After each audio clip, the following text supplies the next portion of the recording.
The words hit me before I even stepped fully into the room. "He's broke and useless," Samantha said, her voice cutting through the laughter at her engagement party. I stood in the doorway holding a small gift box, watching my daughter gesture dismissively in my direction. Her friends turned, their smiles sharp and knowing. Someone whispered something I couldn't hear. The room felt smaller suddenly, the air thicker. Samantha didn't look at me directly, just waved her hand like I was a problem she'd already solved. Her fiancé, Nathan, glanced at me nervously, then looked away. I forced myself to step forward, setting the gift on the table near the door. Nobody moved to acknowledge it. The laughter continued, rolling over me like I wasn't even there. I turned and walked out before anyone could see my hands shaking.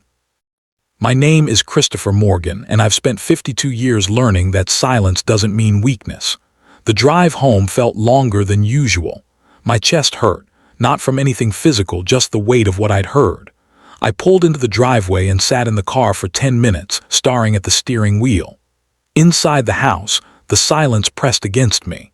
I poured a glass of water and stood at the kitchen counter, letting the cold glass anchor me. Samantha's voice replayed in my head, each word sharper than the last. I had given her everything growing up. Dance lessons, college tuition, her first car. I never asked for thanks, never expected recognition. But I never thought she'd stand in a room full of people and call me useless. I walked to my office, pulling open the bottom drawer of my desk slowly. Inside the drawer sat a leather folder I hadn't opened in months. I placed it on the desk and unclasped the metal fastener. Bank statements, trust documents, investment summaries. Numbers that told a story Samantha had never bothered to ask about. I wasn't broke. I wasn't even close.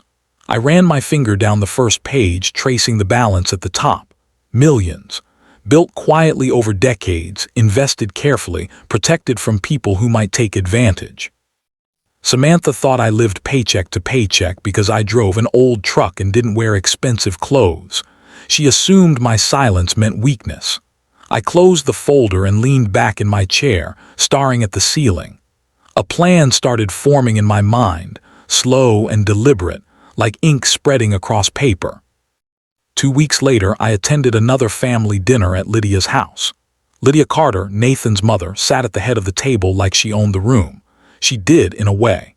Her money had always spoken louder than anyone else's, and she made sure everyone knew it.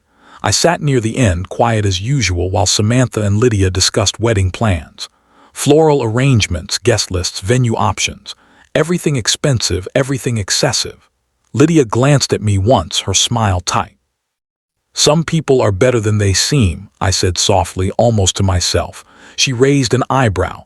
"Excuse me, Christopher," I smiled faintly, just thinking out loud. She dismissed me with a wave, turning back to Samantha. Later that night, an invitation arrived in my email. Samantha's wedding. My name wasn't listed anywhere on the planning documents. I decided to send Samantha a gift before the wedding. Something small, symbolic. A wooden picture frame, handmade, simple. I wrapped it carefully and left it at her apartment door with a short note. "For your new beginning. Love, Dad." 2 days later, I heard about what happened. She opened it at a brunch with her bridesmaids, held it up, and laughed. "This is what Christopher thinks I deserve," she told them, tossing it onto a side table. One of her friends posted a photo online with the caption, "When your dad tries his best but misses the mark." The comments piled up, most of them jokes. I saw the post on my phone that evening, sitting alone in my living room. I didn't comment. I didn't react. I just opened my banking app and transferred a substantial amount into a new account under a corporate name I controlled. The real gift was already in motion. I called my oldest friend, Theodore, that night. He'd known me since college, back when I was building my first business from nothing. We met at a quiet diner near his office. He stirred his coffee slowly, listening as I explained what I planned to do. "You're going to fund her entire wedding," he said, not as a question. I nodded. "Without her knowing it's you." He set his spoon down. "Christopher, this could backfire, you know that?" I did. But I also knew my daughter needed to see something she'd been blind to her whole life. Theodore leaned back, studying my face. "You're not doing this for revenge," he said quietly. "You're doing it because you still love her." I didn't answer. He was right, but admitting it out loud felt too raw. He sighed. "All right, I'll help if you need it." The next morning, I contacted the wedding planner Samantha had hired. Her name was Victoria, efficient and discreet. I explained that I wanted to fund the wedding anonymously, using a corporate account. She asked no questions, just nodded and made notes. "Everything will appear to come from a benefactor," she confirmed. "Your daughter won't know unless you choose to tell her." I signed the documents that afternoon, authorizing payments for the venue, catering, flowers, photography, everything. The total was staggering, but I didn't hesitate. That evening, Samantha posted on social media about how proud she was to be self-made, funding her dream wedding through her own hard work. I read the post twice, then set my phone down. She had no idea the money came from Christopher Morgan, the man she'd called useless. The weeks before the wedding moved quickly. Samantha's arrogance grew with each passing day. She posted constantly, showing off details of the wedding, bragging about her success. Her followers praised her independence, her strength. Nobody mentioned me. I wasn't invited to planning meetings. I wasn't asked for opinions. I existed only as the embarrassing father she tolerated at family events. One afternoon, I received a message from Victoria. "Everything is set. She's going to be shocked." I stared at the words, feeling something settle inside me. Not satisfaction exactly, just a quiet certainty. Samantha thought she'd built this life alone. Soon, she'd learn the truth. I replied with a simple, "Thank you," and closed my phone. The wedding was 3 days away. The rehearsal dinner took place at an upscale restaurant Lydia had chosen. I arrived early, taking a seat at the far end of the long table. Samantha and Nathan stood near the entrance, greeting guests, posing for photos. Lydia circulated through the room, her voice loud and commanding. I watched quietly, sipping water. During dinner, I raised my glass when the toasts began. "To the people who make dreams come true," I said, my voice calm. A few heads turned. Samantha frowned slightly but didn't say anything. Lydia smirked, clearly thinking I was being sentimental. I set my glass down and returned to my meal. Nobody asked what I meant. They assumed, like they always did, that Christopher was just background noise. But I could feel the question hanging in the air, unanswered and waiting. The next morning, Samantha received a delivery at her apartment. A massive arrangement of white orchids, her favorite flowers, far more elaborate than anything she'd ordered. She called Nathan immediately, confused. "Did you send these?" He hadn't. She posted a photo online, her caption full of question marks and wonder. The arrangement came with a card. "For your special day, from someone who believes in you." No signature. I saw her post an hour later. She looked genuinely stunned, her usual confidence replaced by confusion. Friends commented, speculating about who could afford such an extravagant gesture. Samantha responded to each one, insisting she had no idea. I smiled faintly, setting my phone aside. This was only the beginning. The real shock would come soon enough. By afternoon, rumors had started spreading among the wedding guests. Someone wealthy was funding parts of the wedding, someone anonymous. Samantha confronted Nathan in their apartment, demanding answers. He swore he didn't know anything, his voice strained and defensive. She accused him of hiding things from her, of keeping secrets. Their argument was loud enough that neighbors heard. Later, Samantha called Lydia, asking if she knew who the mysterious benefactor was. Lydia dismissed her concerns, insisting it didn't matter as long as the wedding was perfect. But even Lydia sounded uncertain. I heard all this through Theodore, who had a contact close to the family. He called me that evening. "She's panicking," he said. "She knows something's happening, but she can't figure out what." I listened quietly. "Good," I replied. The day before the wedding, Samantha started calling vendors directly. The florist, the caterer, the photographer. She demanded to know who had paid for their services. Most refused to answer, citing confidentiality agreements I'd made sure Victoria put in place. One vendor slipped, mentioning a generous anonymous sponsor. Samantha's hands shook as she hung up the phone. She sat in her apartment, surrounded by half-packed bags and wedding chaos, feeling control slip away from her. Nathan tried to calm her down, but she pushed him away. "Someone is manipulating this," she insisted. Someone is trying to make me look stupid. I was at home preparing my suit for the ceremony. My phone buzzed with updates from Victoria. She's asking questions, the message read. Should I tell her? I typed back slowly. Not yet. Wait until tomorrow. That evening, disaster struck. Samantha's wedding dress arrived in the wrong color. Instead of ivory, it was stark white, a shade she'd specifically rejected. She screamed at the bridal shop owner over the phone, threatening lawsuits. Her bridesmaids tried to calm her, but she was inconsolable. She blamed everyone, including me, even though I hadn't been involved in the dress order. This is exactly the kind of thing that happens when you don't have support, she sobbed to Nathan.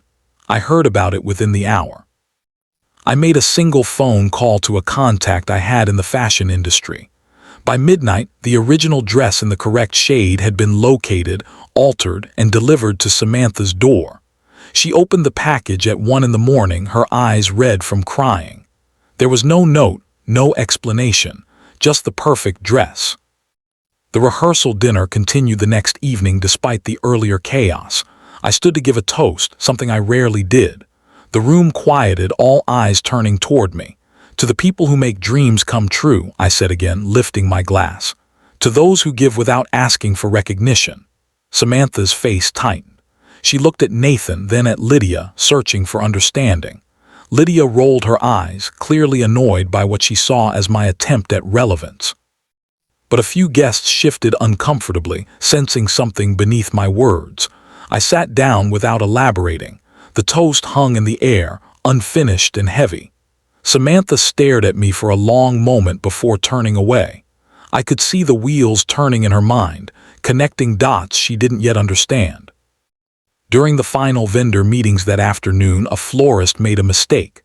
The wedding was fully sponsored by a generous anonymous benefactor, she said, not realizing Samantha was in earshot. Samantha froze, her coffee cup halfway to her lips. What did you say? The florist paled. I wasn't supposed to mention it. Samantha set her cup down hard. Who sponsored it? Tell me right now. The florist stammered but ultimately said nothing, bound by the agreement Victoria had enforced.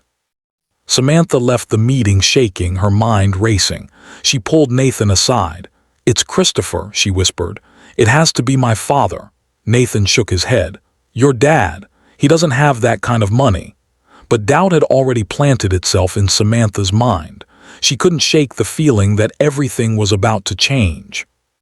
Lydia hosted a final pre-wedding brunch at her estate. She stood at the head of the table, champagne glass raised, talking about legacy and family. We control our own destiny, she declared, her voice ringing with confidence. I sat near the back, unnoticed as always. Lydia glanced my way once, her smile condescending. Some people understand power, Christopher, she said directly to me this time. Others just exist in its shadow. I didn't react. I simply sipped my water and waited. That afternoon, I finalized the last detail with Victoria. During the ceremony, an acknowledgement would be read. Not by me, but by the officiant. A simple statement of fact. I didn't need dramatics, I just needed truth. Victoria confirmed everything was ready. Tomorrow, she said. Tomorrow she'll know. I nodded, feeling calm for the first time in weeks. The wedding day arrived. The venue glowed with white lights and flowers, every detail perfect. Guests filled the chairs, dressed in expensive fabrics, murmuring about how beautiful everything looked. Samantha stood in the bridal suite, adjusting her dress, her face flushed with excitement. She looked stunning, exactly the bride she'd always dreamed of being. I arrived quietly, taking a seat near the back. Nobody noticed me. Samantha walked down the aisle on Lydia's arm since she'd chosen not to ask me. I watched from my seat, feeling a strange mix of pride and sadness. The ceremony began, vows exchanged, rings presented. Then the officiant paused. He reached into his jacket and pulled out a sealed envelope. Before we conclude, he said, there is an acknowledgement to be read. Samantha's face went pale. The officiant opened the envelope slowly, his voice steady as he read. This wedding was funded entirely by someone who believes in you more than you know. Someone who has supported you quietly without recognition for your entire life. Your father, Christopher Morgan. Silence crashed through the venue. Samantha's hands flew to her mouth. Nathan turned, eyes wide. Lydia stood frozen, her champagne glass halfway raised. Guests whispered urgently, heads turning toward the back where I sat. Samantha's eyes found mine across the crowd. She looked shattered, confused, disbelieving. I didn't smile. I didn't move. I just held her gaze, letting the truth settle into her like weight into water. The officiant folded the paper and stepped back. The ceremony was over, but everything had just begun. Samantha screamed, not loudly but sharp enough that everyone heard. "What, Dad?" She stumbled backward, Nathan catching her arm. Lydia's face turned red, her composure cracking. "This is ridiculous," she hissed. "Christopher doesn't have that kind of money." But the guests had already started putting pieces together. The anonymous gifts, the last-minute saves, the perfect wedding that appeared out of nowhere. Samantha pushed through the crowd, her dress trailing behind her. She reached me, her face streaked with tears. "You, this whole time," I stood slowly, my voice quiet. "Yes," she shook her head, overwhelmed. "But you never said anything, you let me." Her voice broke. Nathan appeared beside her, looking between us, finally understanding who held the real power in this family. Lydia stood at the altar, humiliated and silent. I led Samantha to a quiet corner of the venue, away from the starring guests. She collapsed into a chair, her hands covering her face. "I don't understand," she whispered. "Why didn't you tell me?" I sat beside her, choosing my words carefully. "Because I wanted you to see what you'd become without realizing where your foundation came from." She looked up, her eyes red.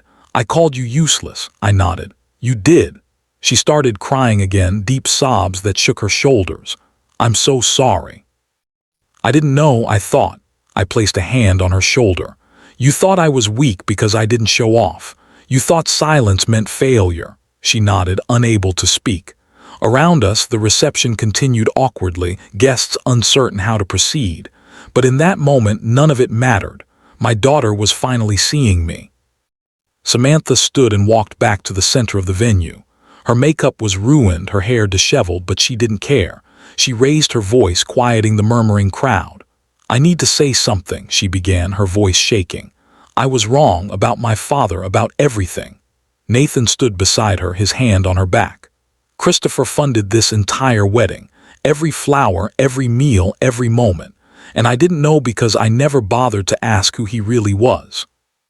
Tears streamed down her face. "I'm sorry, Dad, for everything." The guests watched in stunned silence. Lydia slipped out through a side door, unable to face her own humiliation. Nathan approached me, extending his hand. "Thank you, Christopher," he said quietly, "for everything." I shook his hand, nodding once. Samantha crossed the room and embraced me, holding on like she was afraid I'd disappear. I left the reception early, slipping out while the music played and guests danced. The night air was cool, refreshing after the heavy atmosphere inside. I walked to my truck, old and reliable, and sat behind the wheel. Through the venue windows, I could see Samantha laughing with Nathan, her face lighter than it had been in years. She'd learned something tonight, something that couldn't be taught with words. Silence doesn't mean weakness. Patience doesn't mean defeat. And sometimes the people you underestimate are the ones holding everything together. I started the engine and pulled out of the parking lot, the wedding lights fading in my rearview mirror. Samantha would call tomorrow and we'd talk properly for the first time in years. But tonight, I drove home knowing I'd done what I needed to do. I'd shown her the truth, and that was enough.